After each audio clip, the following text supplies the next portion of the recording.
YouTube channel पर आप सभी का स्वागत है। मैं दिनेश पांडे आज आप लोगों को ज्योमेट्री के सेकंड पार्ट पर चर्चा करेंगे। तो दोस्तों, इस वीडियो के फर्स्ट पार्ट में हम लोगों ने बात किया था कि कोण क्या होता है, रेखाएं क्या होती हैं, संगत कोण क्या होते हैं, एकांतर कोण क्या होते हैं, शीर्षाभिमुख कोण क्या होते हैं, बहुभुज क्या होता है, समबहुभुज क्या होता है, विषम बहुभुज क्या होता है, और इसके अलावा बहुत सी ऐसी चीज़ें थी जिस पर हमने चर्चा किया था। अगर मैं पुरानी चीज़ों को एक बार रिकॉल करूं, एक बार फिर से उन पर थोड़ा सा निगाह डालूं, तो हमने कुछ इंपॉर्टेंट फार्मूले देखे थे। जैसे विकर्णों की संख्या हमने देखा था। विकर्णों की संख्या हमने देखा था कि विकर्णों की संख्या का फार्मूला हमें क्या मिला था बहुभुज में, ये मिला था n गुणे n-3/2।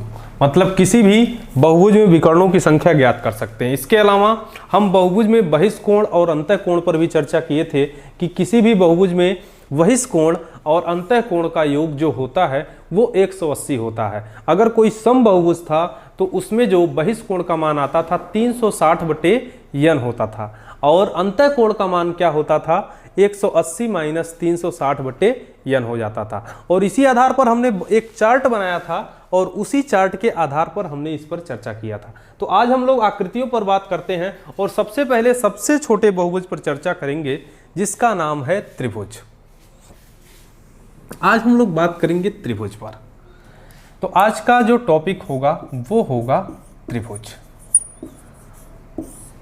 त्रिभुज ये कोई आकृति है, तो आप कह सकते हैं तीन असंरेख बिंदुओं से घिरी आकृति को, बिंदुओं से घिरी आकृति को त्रिभुज कहते हैं।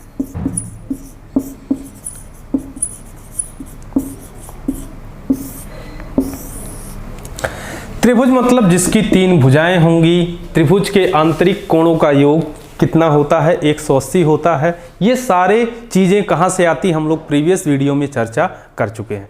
त्रिभुज में कोई भी विकर्ण प्राप्त नहीं होता है। तो हम लोग आज त्रिभुज पर कुछ इंपॉर्टेंट बातें करेंगे कि अगर मान लीजिए ये कोई त्रिभुज है जिसका नाम है ABC, और अगर यहाँ पर देखा जाए तो इसकी तीनों भुजाओं को अगर हम कुछ नाम दे दें कि इन तीनों भुजाओं का कुछ मान हो, मान लीजिए इसकी माप हो स्मॉल a, इसकी माप हो स्मॉल b, और इस भुजा की माप हो स्मॉल c, इस भुजा की माप हो स्मॉल c। तो इसमें कुछ कंडीशंस होंगी जिन कंडीशंस के बारे में हम लोग आज चर्चा करेंगे। कंडीशन का मतलब क्या होता है कि कोई भी आकृति होती है वहां पर उसके कुछ टर्म्स होते हैं, कुछ ऐसे नेचर होते हैं जो कि हमेशा क्या होते हैं, हमेशा फॉलो होते हैं। तो उन कंडीशंस पर बात करेंगे। पहली चीज तो हम अगर बात करें इस त्रिभुज का, कोई भी त्रिभुज हो, परिमाप की बात करें तो इस त्रिभुज का परिमाप क्या होगा। परिमाप मतलब भुजाओं का योग। तो आप कह सकते हैं परिमाप बराबर a + b + c। अगर इसी का मैं अर्ध परिमाप की बात करूं कि अर्ध परिमाप क्या होगा, तो आप कह सकते हैं कि a + b + c/2, ये इसका अर्ध परिमाप हो जाएगा। तो आज थोड़ा सा पहले हम लोग इसकी कंडीशंस के बारे में देखते हैं कि हमारे त्रिभुज की क्या क्या कंडीशंस हो सकती हैं। तो सबसे पहले हम लोग कंडीशन में देखिए, पहली चीज तो आप ये जान लीजिए कि किसी भी त्रिभुज की दो भुजाओं का योग तीसरी भुजा से अधिक होगा। मतलब आप कह सकते हैं कि कोई भी त्रिभुज हो, कोई भी त्रिभुज हो, उसकी पहली कंडीशन दो भुजाओं का योग, दो भुजाओं का योग तीसरी भुजा से अधिक होगा, तीसरी भुजा से अधिक होगा। इसका मतलब क्या होगा कि अगर मैं बात करूं a + c, ये ऑलवेज ग्रेटर देन होगा b से। या फिर आप सेकंड कंडीशन क्या बोल सकते हैं, a + b is greater than होगा c से। या फिर थर्ड कंडीशन क्या बोल सकते हैं, थर्ड बोल सकते हैं कि b + c is greater than a से होगा। तो पहली कंडीशन ये होती है कि त्रिभुज की किसी भी दो भुजाओं का योग तीसरी भुजा से अधिक होता है। अच्छा, एक चीज और कि अगर त्रिभुज के दो भुजाओं का योग तीसरी भुजा से अधिक है तो इसका रिवर्स भी हो सकता है कि किसी भी त्रिभुज की दो भुजाओं का अंतर तीसरी भुजा से कम होता है। त्रिभुज की किसी भी दो भुजाओं का अंतर तीसरी भुजा से कम होता है, ये भी बात बोली जा सकती है। तो पहली कंडीशन तो ये होगा कि दो भुजाओं का योग तीसरी भुजा से अधिक होगा। तो आप कह सकते हैं कि त्रिभुज की किसी दो भुजाओं का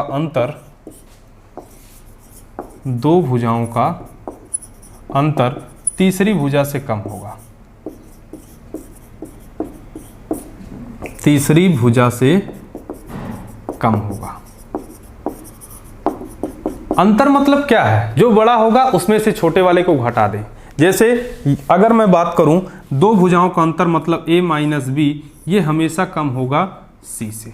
दो भुजाओं का अंतर हमेशा तीसरी भुजा से कम होगा। या फिर आप कह सकते हैं a minus c is less than b, या फिर आप कह सकते हैं b minus c is less than a। तो फर्स्ट में हमने क्या कंडीशन देखी थी?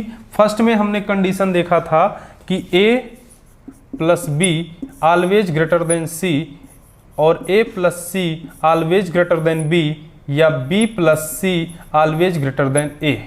मतलब दो भुजाओं का योग हमेशा तीसरी भुजा से अधिक होगा और दो भुजाओं का अंतर हमेशा तीसरी भुजा से कम होगा। उम्मीद है ये दोनों बात आपको समझ में आ गई होंगी। तो ये त्रिभुज के कंडीशंस हैं हमेशा। अब उसके बाद थोड़ा सा आगे बात करते हैं कि अगर ये कोई त्रिभुज है, त्रिभुज में विकर्णों की संख्या 0 होती है, ये बात तो आपको पता है। n की वैल्यू जब 3 रखेंगे तो 3 गुणे 3 माइनस 3 बटे 2, तो हमें क्या मिलेगा? तो हमें वहां पर प्राप्त हो जाएगा 0। अब थोड़ा सा बात करते हैं इसके परिमाप पर और इसके क्षेत्रफल पर और इसके माध्यिका पर और इसके और पॉइंट पर। तो परिमाप पर हमने चर्चा कर लिया था कि परिमाप कितना होता है? तीनों भुजाओं का योग यानी a प्लस बी प्लस सी। अर्ध परिमाप क्या हो जाएगा? इसी का आधा।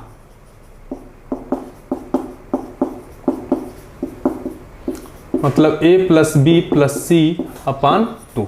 अगर मैं यहां पर क्षेत्रफल की बात करूं, अगर मुझे किसी भी त्रिभुज का क्षेत्रफल ज्ञात करना हो तो आप जानते हैं एक यूनिवर्सल फार्मूला होता है। त्रिभुज, कई प्रकार के त्रिभुज हम लोग अभी डिस्कस करेंगे, लेकिन हर एक त्रिभुज की अलग अलग कंडीशंस में भी क्षेत्रफल निकाला जा सकता है। लेकिन एक स्पेशल कंडीशन होती है जिससे हम लोग निकाल सकते हैं। अगर मुझे किसी भी त्रिभुज का क्षेत्रफल निकालना है, किसी भी त्रिभुज का क्षेत्रफल निकालना है, तो वहां पर एक फार्मूला है हीरेन सूत्र। आपने नाम सुना होगा हीरेन सूत्र। हीरेन सूत्र ये क्या होता था? ये है त्रिभुज का क्षेत्रफल के फार्मूला का कि रूट में यस गुणे यस माइनस ए, यस माइनस बी और यस माइनस सी, ये क्षेत्रफल का फार्मूला होगा। अब यहां पर थोड़ा सा हम बात करते हैं माध्यिकाओं पर। माध्यिका क्या होती है, इस पर थोड़ा सा चर्चा करते हैं।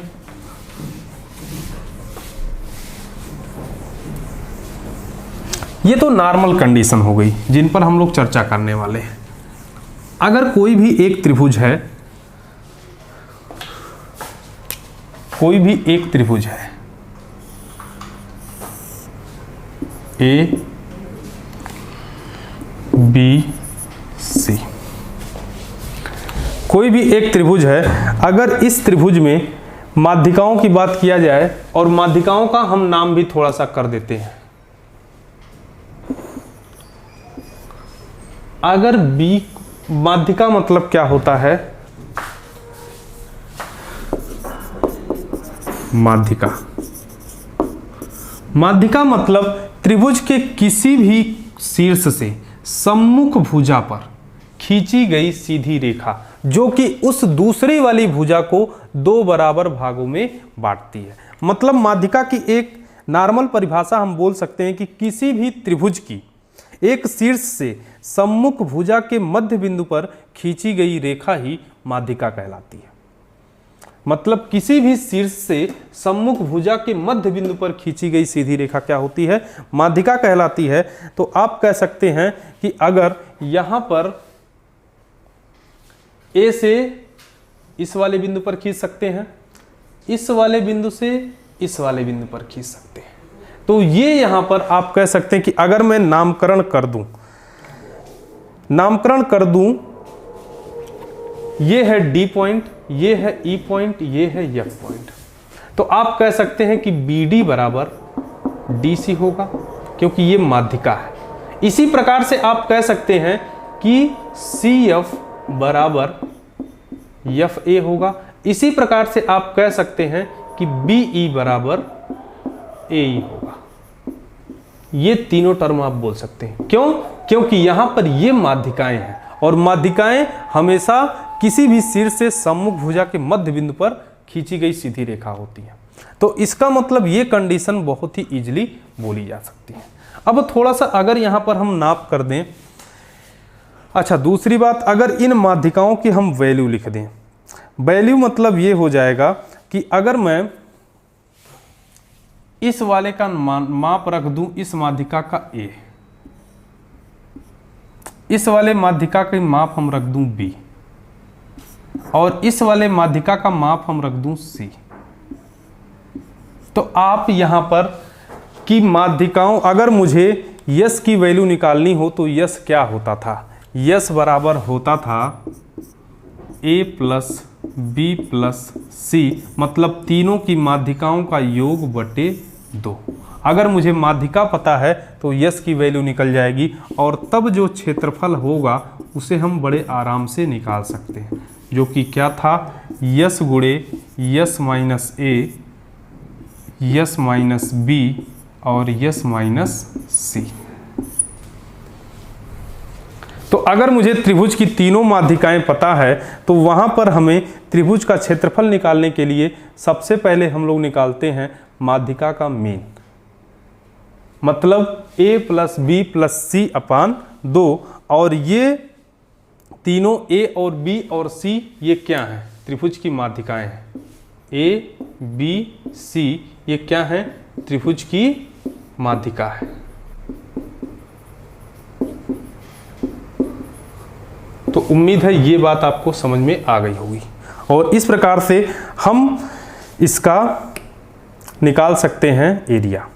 अच्छा दोस्तों, आपको एक चीज़ समझ में आ रही होगी कि अगर जो है किसी त्रिभुज की एक भुजा दी गई हो और उसकी कुछ ऊंचाई दी गई हो, उस रेफरेंस में हम त्रिभुज का क्षेत्रफल कैसे निकालेंगे? पहला तो हमने जाना कि अगर मुझे माध्यिकाएं दी गई हो तो एरिया कैसे निकालना है। अगर मान लीजिए कोई ऐसा त्रिभुज हो जिसकी हाइट दी गई हो, जैसे दूसरी कंडीशन हम देख लेते हैं। अभी हम केवल बात करेंगे एरिया कैसे कैसे किस कंडीशन में त्रिभुज की निकलती है, परिमाप कैसे कैसे निकलता है। परिमाप के लिए तो कोई टेंशन नहीं है, केवल भुजाओं का योग ही क्या होता है? परिमाप होता है, क्योंकि हमारे जितने भी त्रिभुज की कंडीशंस होंगी उनमें एरिया और परिमाप दो ही चीज़ ज़्यादा मायने रखता है, दो ही चीज़ मायने ज़्यादा रखता है। तो एक बार हम थोड़ा सा बात करते हैं एक आकृति का, और उस आकृति के बारे में जिसकी, मान लीजिए एक त्रिभुज है, एक त्रिभुज है ए बी सी। यहाँ पर एक कोई माध्यिका है, यहाँ पर इसकी हाइट दी गई है h। ये वाली भुजा मान लीजिए a है, ये वाली भुजा मान लीजिए b है, और ये वाली भुजा मान लीजिए c है, और ये h है। तो अगर किसी त्रिभुज की का आधार दिया गया हो, आधार का मतलब क्या होगा? b, और उसकी ऊंचाई दी गई हो, तो उस केस में त्रिभुज का क्षेत्रफल निकालना हो तो हम कैसे निकाल सकते हैं? फार्मूला याद कुछ आ रहा होगा, यानी हम इस केस में त्रिभुज का क्षेत्रफल बोल सकते हैं क्या? त्रिभुज का क्षेत्रफल बराबर 1/2 आधार गुणे ऊंचाई। आधार गुणे ऊंचाई। मतलब आप लिख सकते हैं 1/2 गुणे बी गुणे एच। तो ये सेकंड कंडीशन। पहला तो हमने माध्यिका के डिफरेंस में देखा।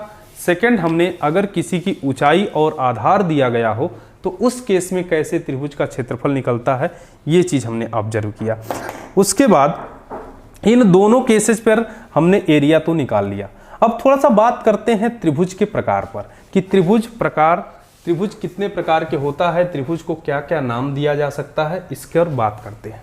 तो दोस्तों त्रिभुज का प्रकार 2 रूपों में हम डिवाइड कर सकते हैं। नंबर 1 भुजा के आधार पर, नंबर 2 कोण के आधार पर।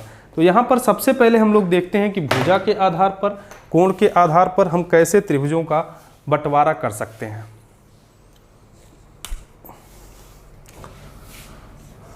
फर्स्ट क्या देखेंगे, भुजा के आधार पर। त्रिभुज का प्रकार पहला होगा भुजा के आधार पर। त्रिभुज कितने प्रकार होते हैं। सेकंड हम लोग देखेंगे कोण के आधार पर, त्रिभुज के प्रकार।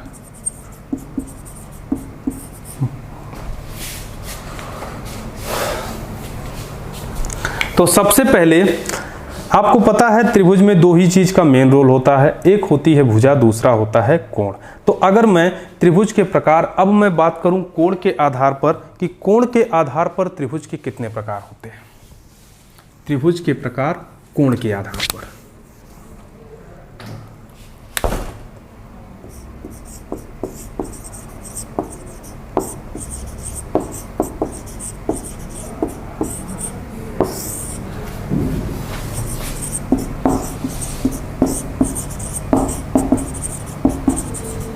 तो दोस्तों कोण के आधार पर त्रिभुज को 3 प्रकार से बांटा जा सकता है।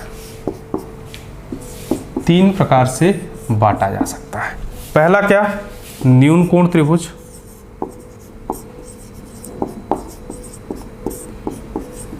दूसरा समकोण त्रिभुज।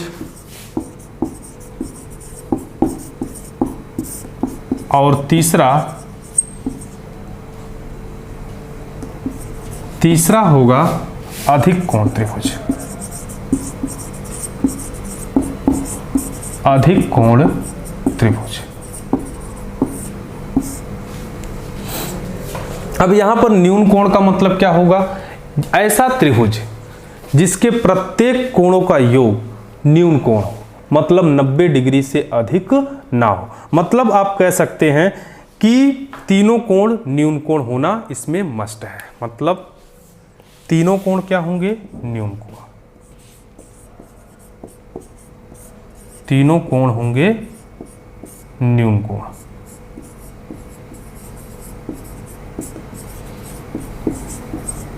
तो ऐसे त्रिभुज को क्या बोलेंगे, न्यून कोण त्रिभुज। अब उसके बाद बात आती है समकोण त्रिभुज। समकोण त्रिभुज और अधिक कोण त्रिभुज का एक ही कोण ऐसा होगा जो समकोण होगा या फिर अधिक कोण होगा। मतलब इसमें तीनों कोण की बात नहीं होती, केवल एक कोण क्या होगा, समकोण होगा। एक कोण क्या होगा, समकोण होगा। हाइट और डिस्टेंस में इस वाले त्रिभुज का बहुत योगदान होता है। और अधिक कोण में भी क्या होगा, इसमें एक कोण अधिक कोण होगा। एक कोण क्या होगा, अधिक कोण होगा। अधिक कोण होगा। अब यहां पर थोड़े से इनके नेचर के बारे में समझते हैं कि अगर न्यून कोण है, समकोण है और अधिक कोण है, तो इन तीनों के नेचर के आधार पर चीज़ों को और कैसे समझा जा सकता है। देखिए दोस्तों, अगर न्यून कोण त्रिभुज है तो हमको पता है प्रत्येक कोण क्या होगा, न्यून कोण होगा। समकोण है तो एक कोण समकोण होगा, अधिक कोण है तो एक कोण क्या होगा, अधिक कोण होगा। तो आप कह सकते हैं कि सर कि क्या अगर मैं तीनों भुजाओं की बात करूं तो क्या C का square is less than A का स्क्वायर प्लस B का स्क्वायर होगा।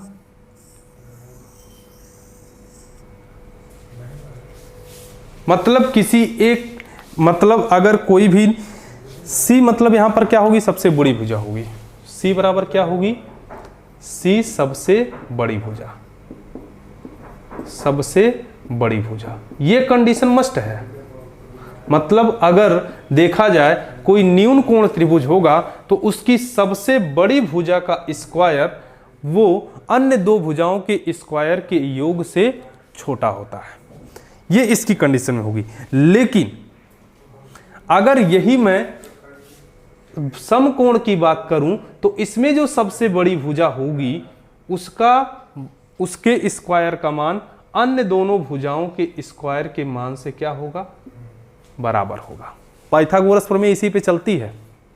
मतलब समकोण में सबसे बड़ी भुजा के स्क्वायर का मान अन्य दोनों भुजाओं के स्क्वायर के मान के बराबर होता है। और अधिक कोण में क्या होगा कि सबसे बड़ी भुजा के स्क्वायर का मान अधिक होगा अन्य दोनों कोणों के स्क्वायर के मान के स्क्वायर के योग के बराबर। तो ये तीन कंडीशन मस्ट है।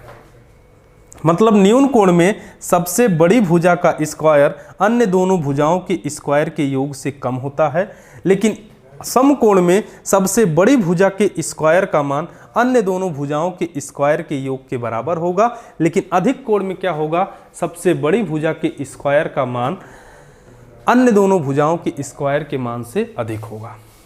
उम्मीद है ये कॉन्सेप्ट आपको समझ में आ गया होगा। अब उसके बाद थोड़ा सा भुजाओं के आधार पर त्रिभुज के प्रकार देख लेते हैं। अभी तक हम लोगों ने कोण के आधार पर देखा, अब थोड़ा सा देखते हैं कि त्रिभुज का प्रकार भुजाओं के आधार पर क्या होता है। ये तीन बात आप ध्यान रखेंगे क्या, कि कोण के आधार पर त्रिभुज को तीन प्रकार से बांटा जा सकता है। कौन कौन सा, पहला है न्यून कोण, दूसरा है समकोण, तीसरा है अधिक कोण। न्यून कोण में क्या होगा, प्रत्येक कोण न्यून कोण होगा। समकोण में क्या होगा, एक कोण समकोण होगा। अधिक कोण में क्या होगा, एक कोण अधिक कोण होगा। और न्यून कोण में सबसे बड़ी भुजा के स्क्वायर का मान हमेशा छोटा होगा अन्य दोनों भुजाओं के स्क्वायर के मान से। लेकिन समकोण में सबसे बड़ी भुजा के स्क्वायर का मान अन्य दोनों भुजाओं के स्क्वायर के योग के बराबर होगा। लेकिन अगर यही अधिक कोण की बात करें तो वो अधिक होगा। अब हम बात करते हैं त्रिभुजों के प्रकार भुजा के आधार पर। भुजा के आधार पर खूब पढ़िए, इतना पढ़िए, जी जान लगा दीजिए, क्योंकि पढ़ाई ही एक ऐसी चीज है जो हमें बहुत दूर तक ले जा सकती है। और नींद चैन हर एक चीज भूल के इतना रम जाइए कि नौकरी खुद कहे कि भैया आप हैं कहाँ, ढूंढते हुए आपके पास आए। इतना पढ़िए, कॉन्सेप्ट इतना क्लियर होना चाहिए कि हमारे कोई भी प्रश्न परीक्षा में हमसे चूकने ना पाए। और दोस्तों, अगर हमारी और आपकी मेहनत एक अच्छे ढंग से, एक अच्छे व्यवस्थित तरीके से अगर चलेगी तो कोई भी ऐसा एग्जाम नहीं होगा जो क्रैक नहीं होगा। क्योंकि सबसे जरूरी चीज होती है डेडिकेशन, कि हम लोग स्टडी किस प्रकार से कर रहे हैं। तो इसलिए एकदम जी जान से हर एक चीज को समझना है, हर एक चीज को देखना है। अब आइए हम बात करते हैं कि भुजाओं के आधार पर त्रिभुज कितने प्रकार का होता है। तो भुजाओं के आधार पर भी त्रिभुज को तीन प्रकार से बांटा गया है। पहला होता है समबाहु त्रिभुज, समबाहु त्रिभुज। दूसरा है समद्विबाहु त्रिभुज, समद्विबाहु त्रिभुज। और तीसरा होगा आपका विषमबाहु त्रिभुज। क्या होगा, विषमबाहु त्रिभुज। अब ये अपने नाम से ही बता रहे हैं कि हम किस नेचर के हैं, हम किस नेचर के हैं। मतलब समबाहु का मतलब होगा सभी भुजाएं बराबर हों, ऐसा त्रिभुज जिसमें सभी भुजाएं बराबर हों। और समद्विबाहु में क्या होगा, ऐसा त्रिभुज जिसकी दो भुजाएं बराबर हों। और ऐसा विषमबाहु में क्या होगा कि ऐसा त्रिभुज जिसकी कोई भी भुजा बराबर ना हो। मतलब आप यहां पर यह चीज कह सकते हैं कि समबाहु में अगर तीनों भुजाएं बराबर हैं, यहां पर आप क्या कह सकते हैं कि तीनों भुजाएं तीनों भुजा बराबर। तो यहां पर आप एक बात और कह सकते हैं कि अगर तीनों भुजा बराबर हैं तो तीनों कोण भी बराबर होंगे, तीनों कोण भी बराबर होंगे। मतलब आप ये कह सकते हैं कि त्रिभुज के तीनों कोणों का योग कितना होता है 180, मतलब प्रत्येक कोण क्या 60 डिग्री का होगा?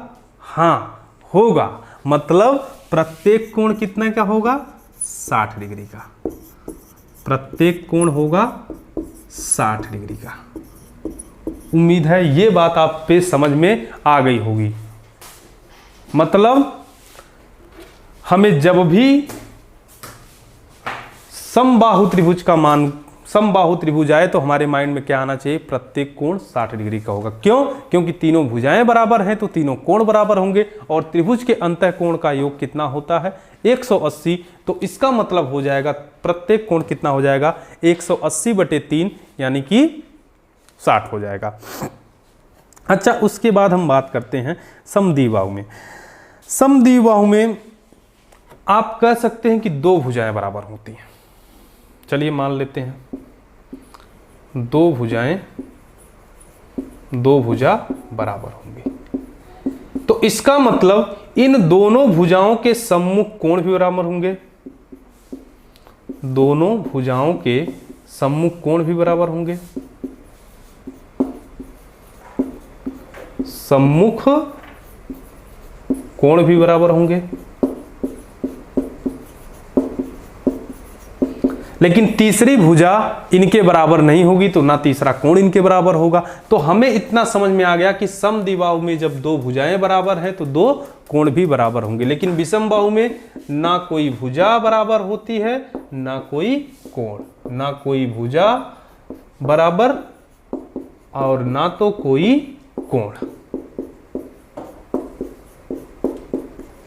तो उम्मीद है त्रिभुज के प्रकार आपको समझ में आ गया होगा। त्रिभुज कितने प्रकार का होता है? त्रिभुज कोण के आधार पर हो या फिर भुजा के आधार पर हो, आप कह सकते हैं 3 प्रकार का होता है। कोण के आधार पर न्यून कोण, समकोण, अधिक कोण, और भुजा के आधार पर क्या होगा? समबाहु, समद्विबाहु और विषमबाहु। अगर हम मान लेते हैं कोई एक त्रिभुज है जिसकी तीनों भुजाओं की कंडीशन हमें दी गई हो और वहां पर हमें कुछ और स्थितियां पूछी जाएं, जैसे आइए बात करते हैं।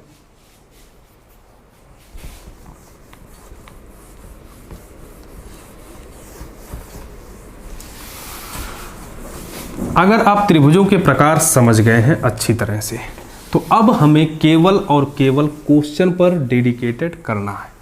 क्वेश्चन कैसे बनते हैं?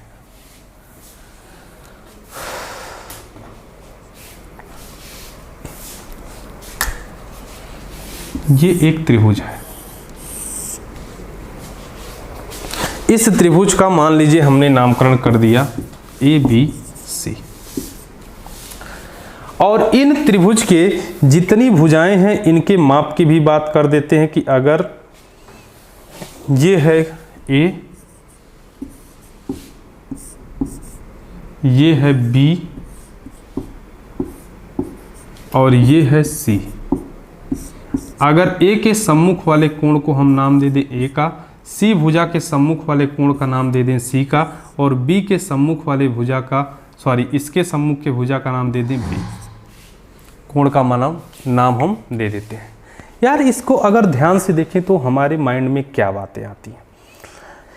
यदि तीनों की हम बात करें केवल एंगल और भुजा को लेकर के, कि अगर कोण C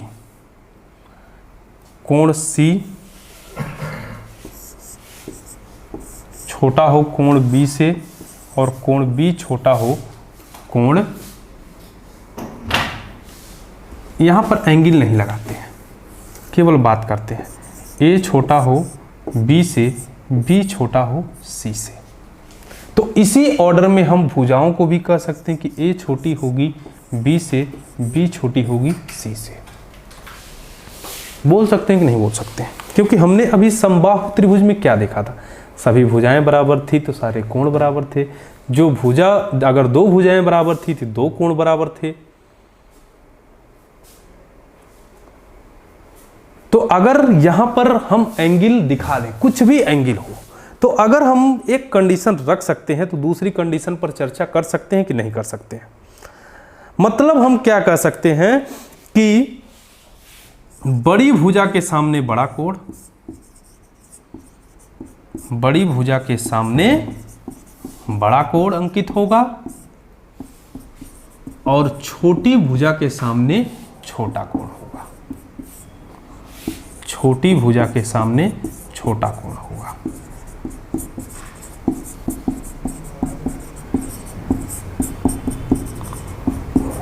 छोटा कोण होगा। ये बात बोली जा सकती है, एकदम बोली जा सकती है। उम्मीद है ये बात आपको समझ में आ गई होगी। अब थोड़ा सा हम आते हैं क्वेश्चन पर। आइए दोस्तों, अब बात करते हैं, छोटे छोटे क्वेश्चन लेंगे, एरिया निकालेंगे, कोण निकालेंगे और पता नहीं क्या क्या करेंगे। और अब सारी चीज़ें, अब हमें टाइम नहीं लगे क्योंकि हमने सारे कॉन्सेप्ट सीख लिए, और सारे कॉन्सेप्ट सीख लिए तो हमें कुछ भी करना हो हम आराम से कर सकते हैं। तो आइए सबसे पहले हम बात करते हैं यहाँ पर कि अगर, अच्छा, समद्विभाजित रेखा या फिर समद्विभाजित कोण या ऐसा कुछ होगा कि मतलब कोई अगर मान लीजिए एक त्रिभुज है, थोड़ी देर और बेसिक पर चर्चा कर लेते हैं। ए है, बी है, सी है, यहां पर एक कोई डी जो कि ए कोण को समद्विभाजित करती है। मतलब आप कह सकते हैं कि अगर मैं किसी भी शीर्ष से सम्मुख भुजा पर एक रेखा खींचूं तो यहां पर अगर एडी रेखा ए को समद्विभाजित करे तो आप क्या कह सकते हैं? अगर यदि एडी रेखा ए को समद्विभाजित करती है, ए को समद्विभाजित करती है, समान दो बराबर भागों में बांटती है, तो आप कह सकते हैं बीडी अनुपाते डीसी। समद्विभाजित का मतलब क्या होता है? समान बराबर भागों में बांटना, समान बराबर भागों में बांटना। तो आप कह सकते हैं कि इन दोनों का अनुपात, किसका किसका? इन दोनों का अनुपात इन दोनों भुजाओं के अनुपात के बराबर होगा, ए बी अनुपाते ए सी के, किसी भी त्रिभुज में। अर्थात भुजाओं का जो लंबार्धक होगा, भुजाओं का जो लंबार्धक होगा, यदि ईडी एक, अगर मैं दूसरा त्रिभुज बनाऊं और ये कोई लंबार्धक है, यहां पर मान लेते हैं एक रेखा है, छोटी सी रेखा मानते हैं ईडी। यदि लंबार्धक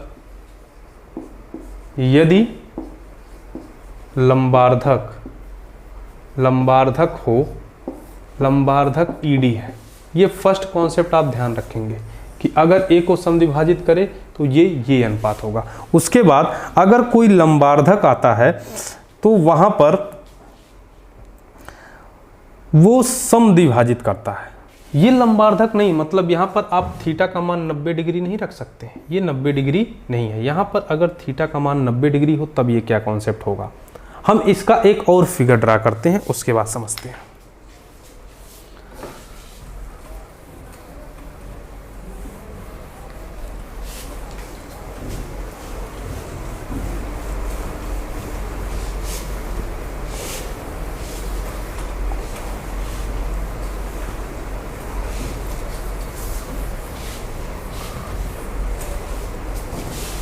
ए को समद्विभाजित करना और लंबार्धक करना। जैसे ये कोई एक त्रिभुज है, त्रिभुज का नाम है ए बी सी, एक कोई लंबार्धक है डी। लंबार्धक मतलब ये वाला कोण 90 डिग्री है। वो क्या कर रहा है हमें इससे कोई मतलब नहीं है, इसको नाम दे देते हैं ऊपर वाले का भी ईडी। अगर हम कहते हैं कि यदि